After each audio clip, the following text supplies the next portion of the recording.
Minden napok fegyvere a mikrofon. Ja, ja, ja, ja.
Hey, how you going? It's Vaping MacGyver here. Hey, that was the disassembly on the SXmini G-Class V2. Now we're going to do a quick discussion and just talk about what I found inside this device. Okay, so I'm basically going to break this up into three categories, which first of all will be liquid ingress protection. Second one's going to be durability, like overall strength of the mod. And third one, I think I'm just going to make it like miscellaneous, like extra features or anything of note that I found, wire sizes, stuff like that. Yeah, let's do that. So as far as liquid ingress protection, it's not bad, apart from one thing. But let's roll through it. Okay, so underneath the 510 plate, we've got a silicone O-ring, which is good to see. That just sits against the metal mod body, and the 510 presses down onto it and seals it. So that's good. A nice little touch here is actually a silicone cover over the fire button. And I'm not sure if I've seen this before, or it's pretty rare. Yeah, so they've gone to the trouble of putting a silicone cover over the fire button and then actually putting some silicone sealant or some other kind of sealing compound around that cover onto the board, which I haven't seen that before at all. And I imagine that would take quite a bit of time in assembly to do. So very, very cool. Love to see that. Now, that means that there's not going to be any liquid getting into the fire switch. So if any liquid does get down into the mod, which it shouldn't, but you know, there is a gap around the fire button, it's not going to get into the fire switch. So very, very good. Next point, I found conformal coating. So it does have conformal coating on the board. It's not a whole spray coating like you sometimes see, which is UV reactive. Not UV reactive, but that doesn't matter because it's the kind of thicker type where they selectively apply it to components. I'm not sure if you can see that, but it's a thicker coating and you can clearly see it around components. So yep, that's good. Very good to see. Happy with that. Well, there's nothing around the fire switch as far as sealing or a sort of membrane that's going to stop liquid getting through the gap on the case. There is a rubber piece down here or silicone piece that should stop liquid getting through the little joystick control guy here.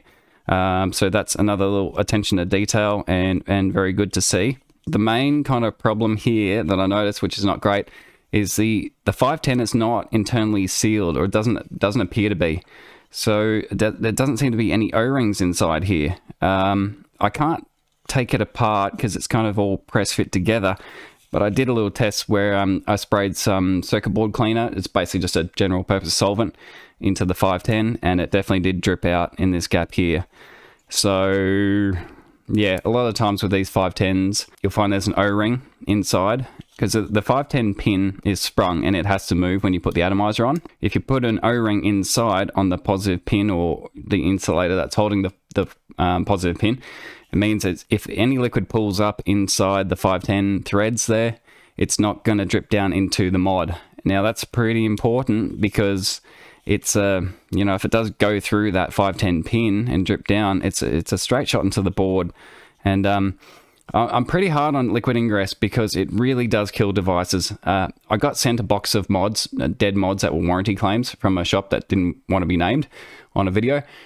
But taking them apart, I found probably 90% of them were all dead due to liquid ingress. Like, they all had a lot of liquid inside them. The board was corroded. That was almost without doubt the cause of the failure of the device. So like 90%. And I would say it's probably, you know, if you got a failed device, that's probably what happened more times than not. It's gotten liquid ingress somewhere through either around the switch or somewhere in the case or the 510 pin, and it's gotten into the board. The vegetable glycerin attracts moisture. It actually pulls in moisture from the atmosphere, and it doesn't get better. It's just going to get worse and worse and worse, and it's going to end up killing the device, especially because any exposed tracks have got power on them, and power will lead to electrolysis. So yeah, not good to see that there's no seals in that 510 pin, or if they are, they're not doing anything. We did actually reach out to the YiHi engineers to get a comment on if it's true, if there's no seal in there, or you know what their idea was with that. But no comment as yet. Now, obviously it's a good idea to make sure that your atomizer is not leaking through the center pin. It's never good that if you take the atomizer off and you see there's liquid sitting in the positive pin there, do something about that. Don't keep using the same atomizer that's leaking through that pin. But you know, it can happen, and like, you might not take an atomizer off for, you know, a week or two or a couple of weeks at a time, so you might not know there's been liquid coming out of that positive pin. All right, moving on to physical construction. Overall, it's a tank. This is a solid mod, very well put together. I think should be quite durable. Solid metal main case. We've got solid metal side pieces, solid metal on the back piece there. It's a center plastic section which holds the board. That's a pretty common setup, and that's fine. But like, a lot of screws, so good positive attachment of the board to the frame. 4 screws on there, and they're quite big screws, so that's good. Yeah, as I said, nice solid chunky frame. 510 attachment. We've got 2 screws, which would be nicer to see kind of 3 or 4 screws, but 2 should be okay because they are screwing into metal. So not like Geek Vape's latest line of Aegis mods, which have screws going directly into plastic, which has been a problem. They are pulling out. If you drop it on the tank, it pulls the screws out of the plastic, then your mod's stuffed. This one's actually screwed into metal, which is good. We've got 1 thread that goes into the main part of the case itself, and then on the back part there, the other screw going through the 510 actually goes into this side piece, and it's kind of double duty where it's holding the side piece in and holding the 510 in, which I think is fine. As I said, big enough screws and nice long enough threads, so you're getting good, or probably 5, 6, 7 more threads of actual engagement into the metal. It's probably at the point where if you were to drop this enough where it starts to pull those threads out, you've really beaten the hell out of your mod, and yeah, it's kind of unavoidable. So yeah, I'd give it a pass overall on the 510 attachment. I think that's okay. As I said, plenty of screws all around this device. We've got 4 screws holding the bottom plate in for the cells, which are the sprung contacts. We've got more screws top and bottom, which go through the metal case to hold the plastic center section in place. And they are brass inserts into the plastic, which does cost extra money to put in, but makes it definitely sturdier, stronger. So instead of just tapping a screw directly into plastic, you've got a brass insert there with proper threads in it that gets pressed into the plastic. That's good. Yep. Attachment of the screen seems pretty good. It's the standard plastic pin that goes through the board, then it'll get melted on the other side. It looks like a soldered on screen ribbon, so that means non-replaceable screen, but that's not a big deal. USB port here is on its own separate board. So what they will do is solder the USB socket itself onto another small board, and then that smaller board gets soldered onto the main board. I'm not entirely sure why they do that, being real honest. They might buy this USB socket as a pre-made assembly onto the board, onto the smaller board, but I doubt it. It might be a depth thing, like they actually want the port sitting further back that way to sit flush in the case to get the spacing right. I haven't seen any problems with these coming off the board or anything like that. They seem just as sturdy as mounting it directly to the board, so yeah, that's fine. It's kind of rare that they use this type of inductor. Normally what they would use is these guys here. Now these blocks here are actually inductors, so doing the same function as this guy. And these ones sit flush against the board, and they're the ones that 99% of boards use. Whereas this guy is an actual exposed wire wound ferrite core style inductor. I don't know if they needed a higher amount of inductance that they couldn't fit, or it's sort of like these guys weren't going to fit with the design that they wanted and how they wanted the board to sit, maybe. Now, why I'm mentioning this is because they're relatively heavy and they're being supported by their electrical connections onto the board. Now, they're pretty chunky, so they're manually soldered and they're big chunky connections. But when you think about what happens when you drop a device, anything with a lot of mass, when it hits, the thing with a lot of mass wants to move more. So if this guy, well, say the mod hits that way, that inductor's probably going to tweak a little bit. If you do that enough times, every time it moves, it could pull those solder joints off the board. So like, as I said, they're big chunky connections, but the copper on the board is fairly thin. So, you know, you can pull the copper off the board itself, off the fiberglass.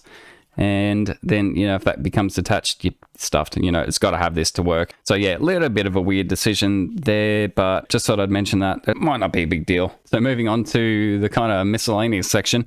I'm seeing like a lot of hand done touches on this board, which is pretty good to see, but it would be expensive for YiHi to make this guy, I reckon, because you've got all this silicon around the fire button switch. You've got more silicon that's been manually applied to a cover that goes over where the joints are for the inductor. A lot of hand soldering again. Battery contacts are a bit strange. If you can see down into these gold colored contacts here, they're the battery contacts from below. So the contact itself has got that inner piece that pokes through, and then a washer will get pushed over the top, and then they get soldered together to retain, basically sandwich it together and retain it into the mod on that small little subboard there. If they don't do these solder joints properly and that washer pops off, then the contact will actually come loose, or it could be a bad connection as well. Yep, so it is an electrical joint as well as a mechanical joint. So it's, as I said, it's holding the whole contact together, but also it has to be able to conduct it through that connection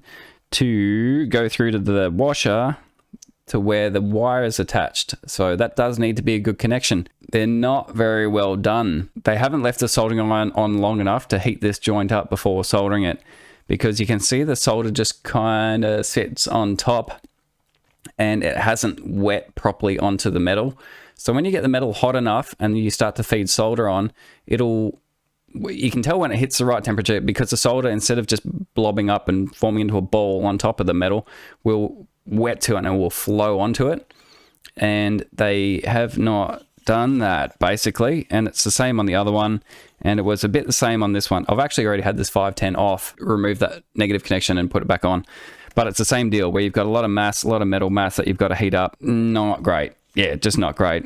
That looks sort of like at risk of being a dry joint. I'd say, yeah, that's not far off the point where it's just not actually stuck onto that metal at all. This kind of plated goldish looking metal normally wets to solder really well, like it solders awesomely. It's not normally an issue, but more manual work here where they've had to run the wires for the LED down to the bottom, which would be that guy there that shines up through this plastic piece. The balance connector is a little bit weird. It's a little bit peculiar. It's kind of a braided copper, which would be an enameled copper or a non-conductive. If you put a multimeter on this wire here, even though it looks like bare copper, you wouldn't actually get a reading on it because it's insulated. More sealant down the bottom as well. So yeah, lots of manual touches on this guy. The wires are nice and thick. So yep, no expense spared on these guys. Nice and chunky.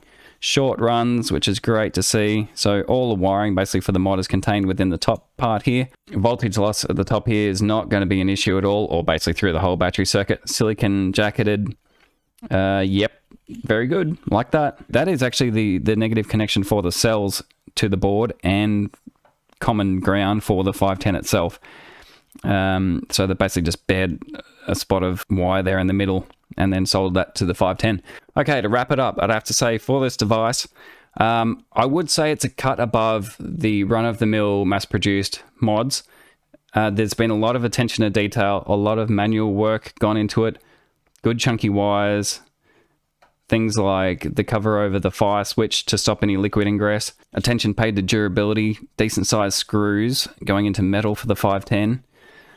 overall pretty good, pretty good. The only thing I'm going to complain about is the possibility of liquid getting through the 510 because it doesn't appear to be sealed through the positive pin, and the quality of the soldering. They're just going to have to really keep an eye on it. And YiHi, if you're watching, yeah, keep an eye on these joints, hey, because like they're not great. It is a fairly complicated design, but I think pretty well executed, pretty well made. I feel like they do actually care about. It's not like they're just jamming a device together and not really thinking about it too much. I think they have really had a good think about the construction and build quality of this device.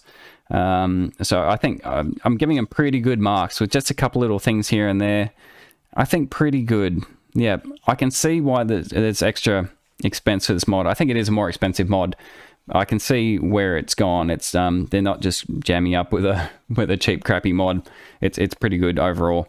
Okay, I reckon that'll just about do it. Try to keep this one a bit quicker than normal because I normally just talk way too much. Thank you very much for watching. Cheers guys. See ya.